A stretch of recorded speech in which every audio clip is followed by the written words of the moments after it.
आंध्र प्रदेश के तिरुपति में मौजूद 8,000 स्क्वायर किलोमीटर में फैली तिरुमला की पहाड़ियां 50 करोड़ साल पुरानी बताई जाती हैं। समुद्र तल से 2500 फीट ऊपर इन पहाड़ियों पर आज से करीब 46 साल पहले एक ऐसी घटना हुई जो इतिहास में दर्ज हो गई। तारीख 7 नवंबर साल 1979। आधी रात का समय था। नवंबर की ठंड भरी रात थी। लोग जल्दी ही अपने अपने घरों में कैद हो चुके थे। पूरा तिरुपति चैन से सो रहा था।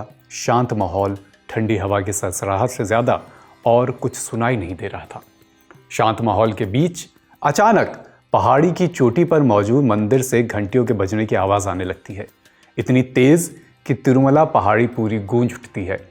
इंसान से लेकर जानवर तक भ्रमित।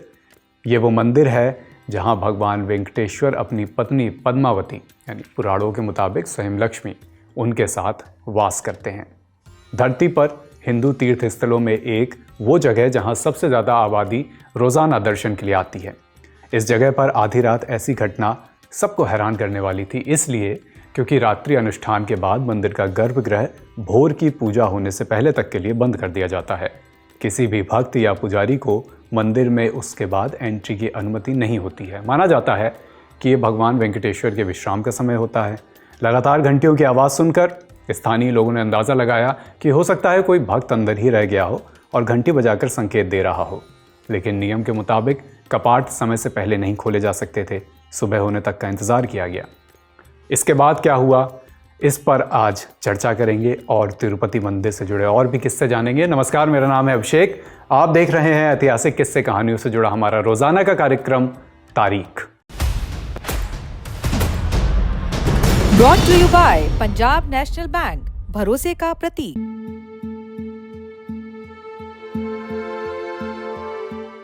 सात नवंबर की तारीख को मंदिर में हुई इस घटना के बाद अगली सुबह द्वार खुले और लोगों ने मंदिर में प्रवेश किया। वहां कोई भी मौजूद नहीं था। मंदिर ट्रस्ट के कार्यकारी अधिकारी पीवीआर के प्रसाद ने अपने अनुभवों के आधार पर किताब लिखी है। किताब का नाम है when I saw Tirupati Balaji, जिसमें इस घटना का जिक्र मिलता है। पीवीआर के प्रसाद आईएएस अधिकारी रहे हैं और इसके साथ ही पूर्व प्रधानमंत्री नरसिम्हा राव के मीडिया सलाहकार भी रह चुके हैं। बात करते हैं कि इस घटना के एक हफ्ते पहले की, जब पीवीआर के प्रसाद ने इंजीनियर्स की इमरजेंसी बैठक बुलाई थी। ये बैठक पानी की किल्लत से जुड़ी थी। इंजीनियर्स ने जानकारी दी कि तिरुमला में पानी की आपूर्ति करने वाले गोगर्भम बांध में सिर्फ एक हफ्ते के लिए पानी बचा है। समय पर इंतजाम नहीं हुआ तो मंदिर को बंद करने की नौबत आ सकती है, जो कि ऐसा इतिहास में इससे पहले कभी नहीं हुआ था। दरअसल साल 1979 में तिरुपति में सूखा पड़ने से पानी की भारी कमी हो गई थी। बारिश हो नहीं रही थी और यही वजह थी कि हर जलाशय, तालाब और डैम लगभग खाली हो चुके थे।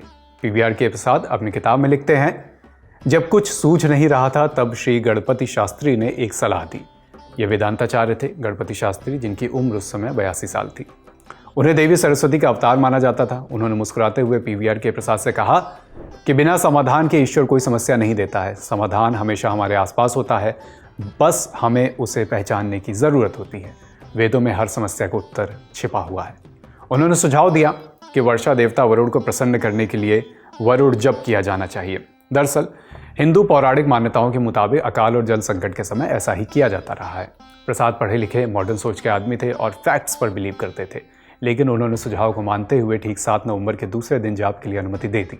वैदिक मंत्रोच्चार के बीच वरुण जपम किया गया। 3 दिनों तक ये पूजा चलती रही। आखिरी अनुष्ठान समाप्त हुआ, तब भी आसमान में बादलों का कोई नामो निशान नहीं था। उत्सव मूर्तियों को वापस मंदिर में ले जाया जाने लगा। इसके बाद शोभा यात्रा मंदिर से कुछ ही दूर थी, तभी अचानक आसमान में बादल छा गए और तेज़ बारिश होने लगी। बारिश इतनी तेज़ थी कि किसी को कुछ साफ दिखाई नहीं दे रहा था। एक अधिकारी ने भागते हुए प्रसाद के कार्यालय पहुंचकर ये जानकारी दी कि सर, गोगर्भम जलाशय लबालब भर चुका है, तेज़ बारिश हो रही है। ताज्जुब की बात यह थी कि तिरुमला पहाड़ियों के आसपास किसी और जगह बारिश नहीं हो रही थी। मंदिर का इतिहास ऐसे कई चमत्कारों से जुड़ा हुआ है। शुरुआत कहाँ से हुई, इसे समझने के लिए त्रिदेवों के माइथोलॉजिकल कंसेप्ट को जानते हैं। मंदिर से जुड़ी जो तमाम मान्यताएं हैं, उनमें से एक कहानी आपने सुनी। कई लोग इन मान्यताओं पर अपने अपने साइंटिफिक बिलीफ भी लाते हैं, लेकिन मान्यताओं की भी अपनी जगह है और जो मान्यताएं हैं वो कहानी हमने आपको बताई। खैर, आगे बढ़ते हैं। ब्रह्मा यानी सृजन करने वाले, विष्णु यानी संरक्षण करने वाले और शिव यानी संहार करने वाले। पुराणों में बताया गया है कि बीते युगों में भगवान विष्णु कई बार सृष्टि को बचाने के लिए अवतरित हुए हैं और तब से वो इन्हीं पहाड़ियों में बस गए भगवान वेंकटेश्वर के रूप में। मंदिर की कलाकृति अलग अलग राजवंशों की कहानियां कहती है। इतिहास को झांकें तो 9वीं सदी में पल्लव डायनेस्टी, फिर 11वीं सदी में तंजौर की चोला डायनेस्टी, 14 से 15 सदी में विजयनगर डायनेस्टी का प्रभाव इस मंदिर पर रहा। यह मंदिर मुगल और दूसरे आक्रमणकारियों से बचा रहा। एक वजह बताई जाती है इसकी ज्योग्राफिकल लोकेशन। मंदिर पहाड़ियों पर था, इसलिए किसी भी टुकड़ी का यहाँ पहुँचना मुश्किल था, लेकिन लुटेरों ने मैदानी इलाकों में मौजूद मंदिरों में खूब उत्पात मचाई। ऐसे मौक़ों पर इन मंदिरों की उत्सव मूर्तियों को बचाने के लिए तिरुपति मंदिर ने भी अपना योगदान दिया। इससे जुड़ी भी एक कहानी है, साझा करते हैं। दिल्ली सल्तनत के सुल्तान अलाउद्दीन खिलजी के सेनापति मलिक काफूर ने 1311 ईस्वी में दक्षिण भारत पर एक बड़ा हमला किया। उसने देवगिरी यानी महाराष्ट्र में, वारंगल जो तेलंगाना में पड़ता है, और होयसला साम्राज्य कर्नाटक और पांड्य साम्राज्य तमिलनाडु पर आक्रमण किया। धन धान्य से भरे यहाँ मंदिरों को काफूर ने जी भर कर लूटा। इन्हीं में एक था तमिलनाडु का श्रीरंगम मंदिर। यहाँ भगवान रंगनाथ की उत्सव मूर्ति को सुरक्षित रखने के लिए आचार्यों ने एक तरकीब निकाली। उन्होंने उत्सव मूर्ति को किसी तरह तिरुपति मंदिर पहुंचा दिया। पहाड़ पर मौजूद इस मंदिर से सुरक्षित जगह उस समय और कोई नहीं हो सकती थी। ऐसा इसलिए भी किया गया क्योंकि वैष्णव परंपरा के अनुसार उत्सव मूर्ति की नियमित पूजा जरूरी होती है, इसलिए इन्हें किसी पवित्र जगह पर भी स्थापित करना भी जरूरी था। कई वर्षों तक श्रीरंगम मंदिर की उत्सव मूर्ति तिरुपति में रही। बाद में हालात सामान्य हुए तो भक्तों और आचार्यों ने उत्सव मूर्ति को वापस श्रीरंगम लेकर आए। आज भी श्रीरंगम मंदिर में इस घटना की स्मृति बनी हुई है। तिरुपति मंदिर को एक बार अंग्रेजों के शासनकाल में भी लूटने की कोशिश की गई थी। किसने ये कदम उठाया और इससे बचाने वाले कौन थे, इसकी भी कहानी दिलचस्प है। V.N. श्रीनिवास राव ने अपनी किताब Tirupati Shri Venkateshwara Balaji origin significance and history of the shrine में बताया है, 18वीं सदी में विजयनगर साम्राज्य के पतन के बाद दक्षिण भारत के कई हिस्सों पर आरकाट के नवाब और आरकाट का नियंत्रण हो गया। दरअसल औरंगजेब ने जब गोलकुंडा और बीजापुर को मुगल साम्राज्य में मिला लिया और पूरे दक्षिण भारत को दक्कन सूबेदारों के अधीन कर दिया था। एक बार आरकोट नवाब के साले ने मंदिर लूटने की योजना बनाई। तिरुपति मंदिर सदियों से धन और दान से भरा रहा है। उस समय ईस्ट इंडिया कंपनी ने यहाँ पर दक्षिण भारत में अपने नियंत्रण का विस्तार कर लिया था। मद्रास के ब्रिटिश अधिकारियों को जब ये खबर मिली कि नवाब का साला मंदिर को लूटने की योजना बना रहा है, तब तुरंत अंग्रेजी सैनिक टुकड़ी यहाँ पर रवाना की गई। टुकड़ी ने मंदिर को लूटने से पहले ही नवाब के साले को खदेड़ दिया। इस घटना के बाद ईस्ट इंडिया कंपनी धीरे धीरे तिरुपति मंदिर के प्रशासन में हस्तक्षेप करने लगी। धर्म का मामला था, अंग्रेज सीधे सीधे हस्तक्षेप से बच रहे थे। उनका मकसद मंदिर की आय पर कंट्रोल करना, फिर चाहे वो कैसे भी हो। ब्रिटिश अधिकारियों को यह एहसास था कि अगर मंदिर पर सीधा नियंत्रण किया गया तो विद्रोह भड़क सकता है। इसलिए 19वीं सदी में ईस्ट इंडिया कंपनी ने हिंदू संतों और मठों के माध्यम से मंदिर प्रशासन को नियंत्रित करने का फैसला किया। उत्तर भारत के संत हथीराम बाबा का मठ, हथीराम जी मठ, तिरुपति में पहले से ही स्थापित था और मंदिर के लिए सेवा कर रहा था। ईस्ट इंडिया कंपनी ने मंदिर प्रशासन औपचारिक रूप से हथीराम जी मठ को सौंप दिया और मंदिर से टैक्स वसूलते रहे।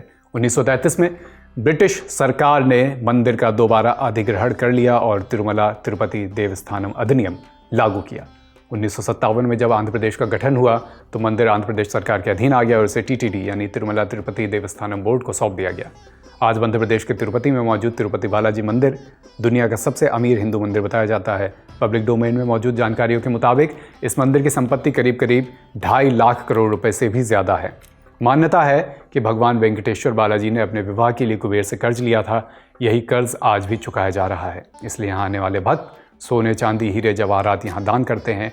कई भक्त यहाँ दर्शन से पहले अपने बाल भी मुंडवाकर भगवान को अर्पित करते हैं। दरअसल बाल सौंदर्य और अहंकार का प्रतीक माना जाता है। जब कोई भक्त अपने बाल मुंडवा कर आता है तब इसका मतलब ये माना जाता है, ऐसी मान्यता है कि वो अपना अहंकार, अभिमान और आत्ममोह छोड़कर भगवान की शरण में आ रहा है।